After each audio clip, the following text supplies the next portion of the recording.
planet is covered by a vast ocean of air. This layer of gases supports all life on Earth. It holds clouds of water vapour that drop life-giving rain, and it's a blanket that retains warmth from the sun. But human activity is increasing the level of carbon dioxide in the atmosphere, and it is holding more heat, leading to unwanted changes to familiar weather patterns.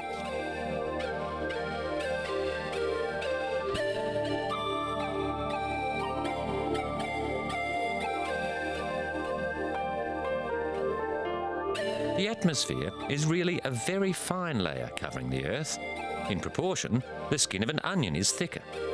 Thermal variations in the atmosphere drive the winds that keep the air and clouds circulating, leading to variable weather. Over the past decade, new records in storm severity have been recorded, only to be exceeded a year or so later.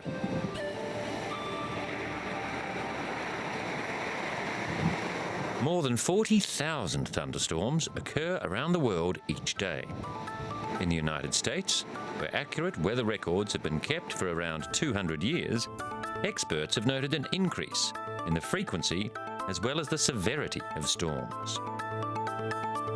This is consistent with scientific projections of how weather patterns will change as the atmosphere warms.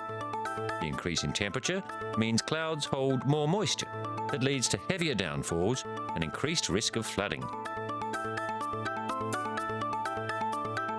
Hurricane Katrina, that devastated New Orleans in 2005, was one of the 5 deadliest hurricanes in the history of the United States and was the 3rd strongest hurricane on record to make landfall there.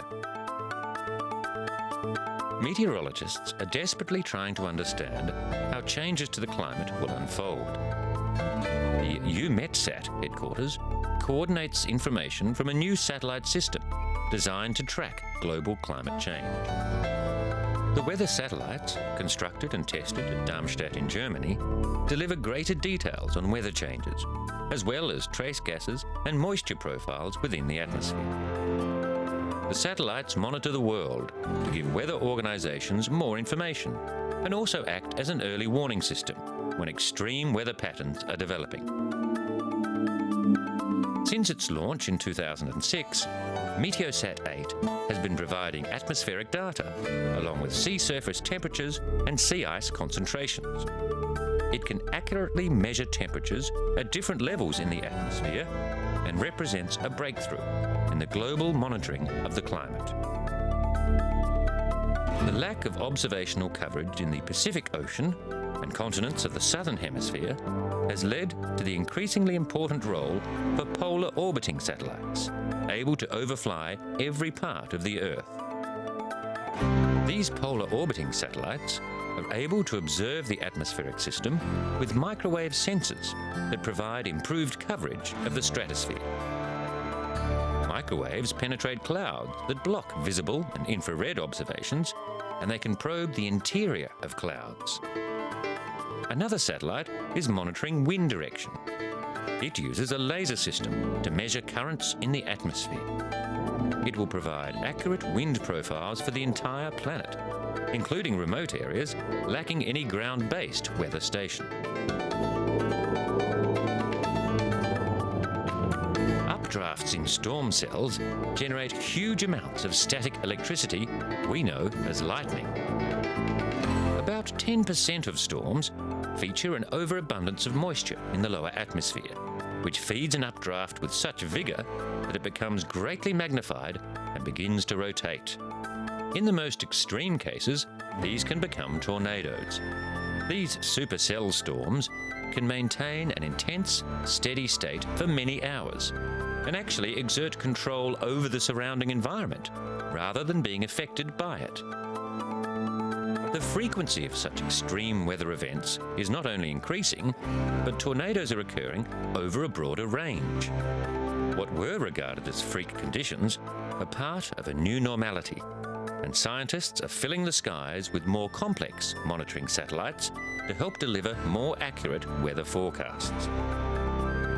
Current satellite technology relays images of the Earth every half hour. MSG-1 will double that speed and relay back higher resolution pictures and 20 times more data for a more accurate weather service. The new satellite gauges information on moisture, cloud buildup and ozone concentrations. When combined with data sets from ground stations across the globe, it will help predict the onset of extreme conditions. Other potential users of the new space observations delivered by this satellite include civil security services, who will be able to gauge the extent of natural disasters and coordinate rescue operations after flood or fire. Over the next 10 years, 2 more satellites will be launched, allowing meteorologists to observe changing weather patterns quicker and more accurately.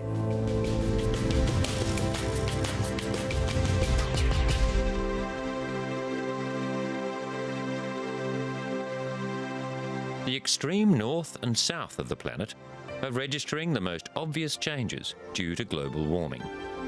The polar ice caps are important drivers of the world's climatic system, and a worldwide effort to gain a clearer view of these changes is focusing on the Arctic and the Antarctic.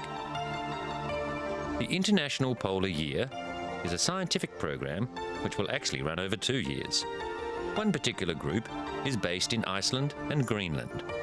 Their laboratory is a twin-engined plane, fitted out with sensitive equipment, including 4 cameras mounted in the nose, tail and wings. They gather data using devices called drop sondes that continuously measure atmospheric temperature and humidity as they fall through the air. On the coast of Iceland, a different group are trying to understand the interaction between the icy winds and the ocean. Iceland has a number of special features that make studies of heat exchange particularly interesting.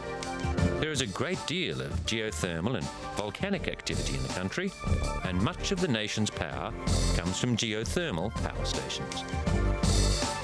Work done here will be used to help policymakers understand the implications of climate change. When Hurricane Dennis hit the Caribbean and Florida, it was still early in the storm season, and yet it was the 4th named storm. This made it a record that looked likely to be broken again very soon. Scientists began using supercomputer models to create virtual storms.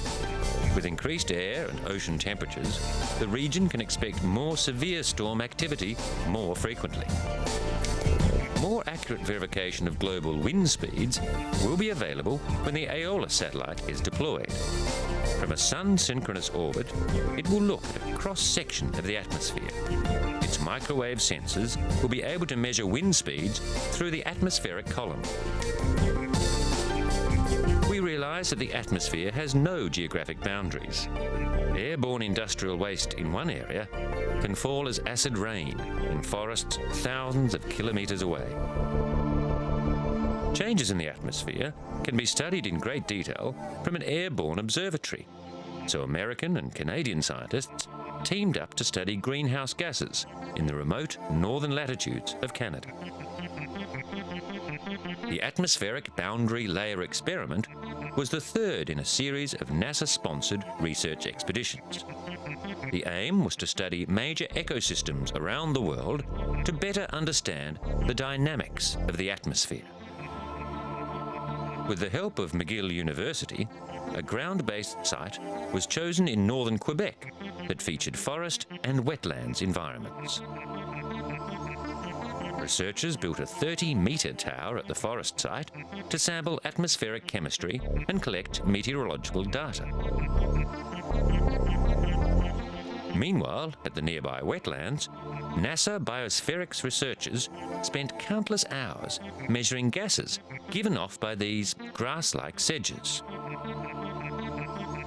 Because of their hollow stems, these plants are very efficient transporters of methane, piping the gas directly into the sky.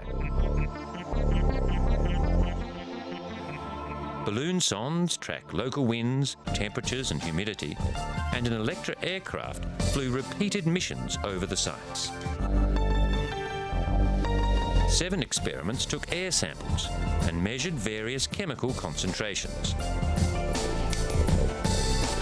An An instrument that shoots a laser beam above and below the aircraft was used to plot a cross-sectional view of the atmosphere. The reddish colours represent regions containing higher concentrations of ozone, another greenhouse gas. The atmospheric boundary layer experiments were just one stage of NASA's continuing efforts to understand the dynamics of the atmosphere. The American Space Agency also has a long-established research program investigating cloud and storm patterns. The NASA team wants to learn why some weather formations develop into massive storms and why others simply dissipate. The TC4 mission for Tropical Composition, Cloud and Climate Coupling will help NASA identify key processes that affect global climate change and ozone depletion. The TC4 project is using 7 NASA satellites, 3 specially equipped aircraft in Costa Rica and Panama, and more than 400 highly trained experts. Many areas concerning the chemical and physical processes that occur in the lower atmosphere and its boundary with the stratosphere are not well understood. A flying laboratory can analyse the chemical content and composition of the clouds. The sensors can detect carbon monoxide, methane, nitrous oxide, carbon dioxide and ozone. More detailed information is required to adequately incorporate processes such as cloud formation into global climate models. The ER2 is a high-altitude research craft that can almost reach the stratosphere. It regularly reaches an altitude in excess of 22,000 metres. A special pressure suit has to be worn by the ER2 pilots. At its extreme operational altitudes, atmospheric pressure is very low, and a human could not survive without the suit. Researchers from Costa Rica's National Centre of High Technology are supporting the NASA project by carrying out complementary tests using meteorological balloons. The data package beneath the balloon samples the air for various gases and levels of humidity and continuously transmits the information back to the ground. By combining the information from all the platforms, the TC4 project will build a three-dimensional picture of cloud formations.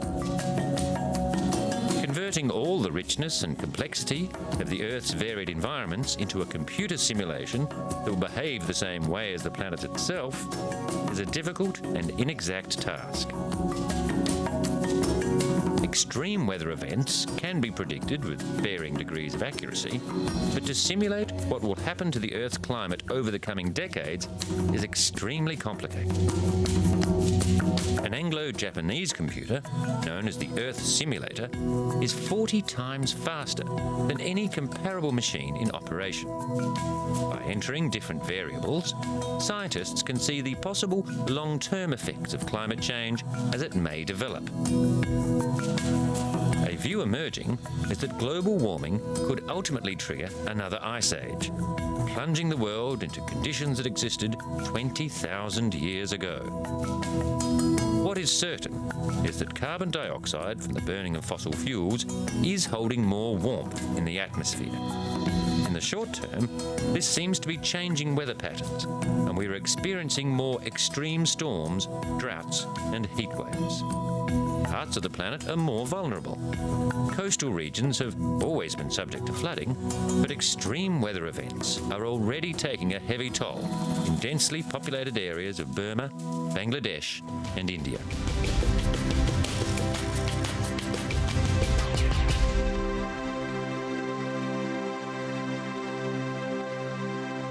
Fluctuating weather patterns make it difficult to observe subtle or gradual changes, but the geological record shows that over long periods of time, the Earth's climate has continued to change. For most of its history, the planet has not supported permanent ice caps.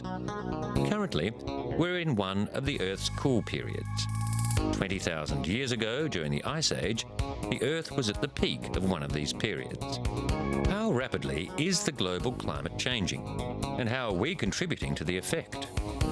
To learn more about the complex systems governing our planet's climate, an ambitious long-term study known as the Atmospheric Radiation Measurement Program was established in 1990.